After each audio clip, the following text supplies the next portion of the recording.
Hey, it's Chris from Odyssey. We're here with Ryan Ulyate. We're going to talk about his role in the music that we hear all the time. Well, hopefully you hear it all the time. One of the first times I actually sat down behind the board, recorded something. I recorded a vocal for an artist called Robert John, and it was a song called Sad Eyes, and it became a #1 record. It actually knocked off My Sharona off the it knocked the knack off the top of the chart. The thing about it that was so interesting was that the idea, it's the magic of the fact that here I was, 6 months before in this one little room with this one guy just recording this thing. And now I'm walking on Santa Monica Beach and it's coming out of everybody's radio in the summer. A story of my career has always been, you just, it's word of mouth. You do an album for somebody. They said, oh, I worked with that person. It's good, And so I always had artists just come to me from what I did. And then at some point around 1997, a good friend of mine introduced me to Jeff Lynne, who was looking for an engineer at the time. So I got to know Jeff and I got to work with him. And through Jeff, I got to work with George Harrison and I got to work with Ringo and Paul, because Jeff knew all those guys, obviously. Mm-hmm. And I got to work on some really good stuff with Jeff. And so to me, it was like just get to meet my heroes. Jeff had done Full Moon Fever and Into the Great Wide Open with Tom Petty. And Jeff called me one day and said, hey, Tom wants to come around and record something. Can you make it? It's like, yeah, I think I can. I think my schedule's open. And we started this album called Highway Companion. And we finished that album. And that was just such a joy to work with Tom and Jeff and Mike Campbell. At that point then, did Tom sort of steal you away from Jeff? Exactly. Uh-huh. Exactly. Right. Tom, I worked on a movie at the same time. We just finished the Highway Companion album. And then Tom started embarking on this documentary project. It was going to be a documentary about the Heartbreakers. It ended up being called Running Down a Dream. It was directed by Peter Bogdanovich, right? The same guy who did The Last Picture Show, and these kind of iconic, 60s and 70s films. And I ended up helping out mixing some source music for it because they needed music for it. And that's why I started going back through the archive, through Tom's recordings. That was kind of my first time kind of going through the archives, which I really enjoyed. So then you started working on archive stuff and new stuff with Tom and that camp? Yeah. So when Warner's wanted a live album, what if we went through everything and found the best stuff and just did a live album? So, and what I loved about it was that Tom and Mike and I worked on it, and there was no pressure in terms of when it would be delivered. Tom just had to deliver an album. And that was the first really big project where I went through every live tape that was in the vault and transferred it all and did a million rough mixes. I think in the end, we had something like 2,600 songs, and then you get to American Girl, there's 150 American Girls, so we'd have these sessions where I spent months transferring this stuff, doing rough mixes, and then I go over to Tom's house and Tom and Mike would listen. It was just like jukebox jury, Tom would put on, "No, next," and we got to the end, and we had like 72 or whatever.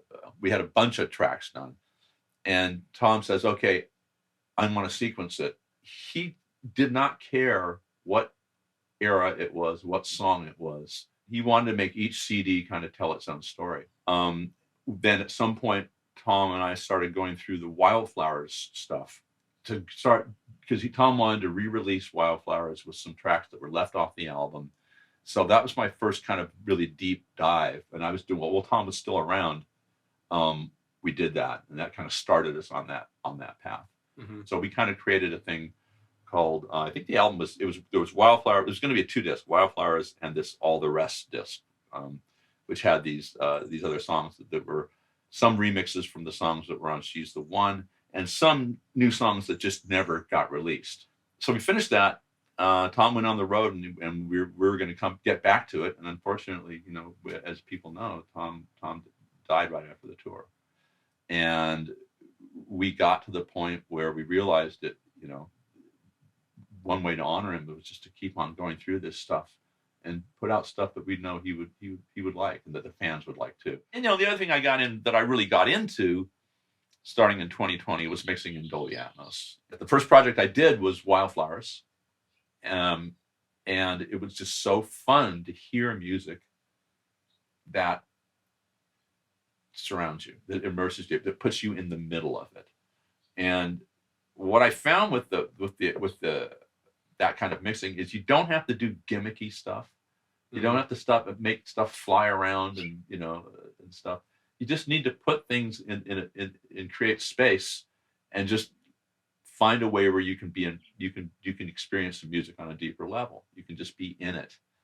And if it's good music and it's a good arrangement, like Wildflowers, how can you go wrong? You have to really suck to screw it up.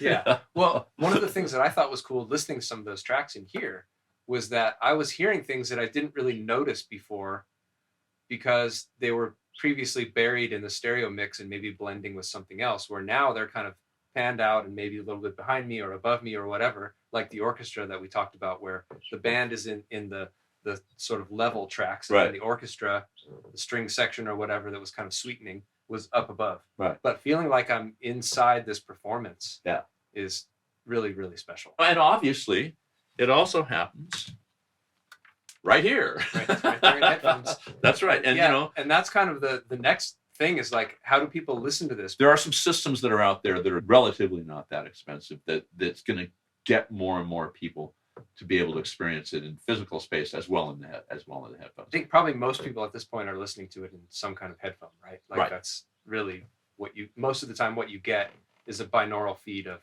the mix. Right. And one of the reasons why I really love these headphones is that when I'm mixing something in 714 on all these speakers, I also have a way to listen to it through the Dolby binaural through headphones. So I can listen to my mix on the big speakers, have it go through the headphones. Any decisions that I'm making in the mix are going to reflect really well in these headphones. It's kind of like, I guess, if you were a video editor, you would have just an amazing 8K screen that was calibrated and blah, blah, blah. To me, these Aussie phones are probably the closest thing to that level for headphones that I've ever heard. So good on you guys for making these things. They're really a big part of the process, because as an engineer, you've got to do your best to make sure everything you're doing works on every format. I have a more of an emotional connection with music than Atmos. If you love something, and you already love it, if you hear it in Atmos, you're going to just experience it on a deeper level. The other thing I like about it is that because the format scales to different systems, you can do one mix and know that it's pretty much going to sound good wherever you hear it. We did a playback in San Francisco a couple of weeks ago at Dolby headquarters. Dolby has like the world's most amazing theater at their headquarters on Market Street. Of course. It sounded really good in that theater. It sounds pretty good in headphones. Sounds good on 714. I've heard it on soundbars. It sounds good on soundbars too. So Dolby has a way where if I can get the mix dialed in pretty good, it means that mix is gonna be a pretty viable for a long time. They won't let you get any louder than -18. What that means is it's just a certain level of how loud stuff can get. So you're never going to be clipping the waveform. It means that you've got more dynamic range. It means the music can breathe more. It means that the music has more punch to it. And then in the quiet bits, there are quiet bits. So it's a lot more pleasing to listen to. And then the spatial aspect of that is now you're spreading out what would normally be just a stereo mix between two speakers can go in different spaces. Right. Even if they're virtual spaces in a binaural mix. Right. It spreads it around, right? So you don't have everything coming at you from here. So you have a little more dynamic range in here because some stuff that would normally be here is maybe back there. Yeah, exactly. I don't think that Atmos should ever be thought as a replacement for stereo. To me, I look at it, it's just a different perspective. I think if you love the stereo mix of any album, by all means, stay with that, and then check out the Atmos just for a different way, a different perspective on it. I feel blessed because I've loved music my whole life, and I've been able to make a career out of it, and I love doing stuff that makes people happy.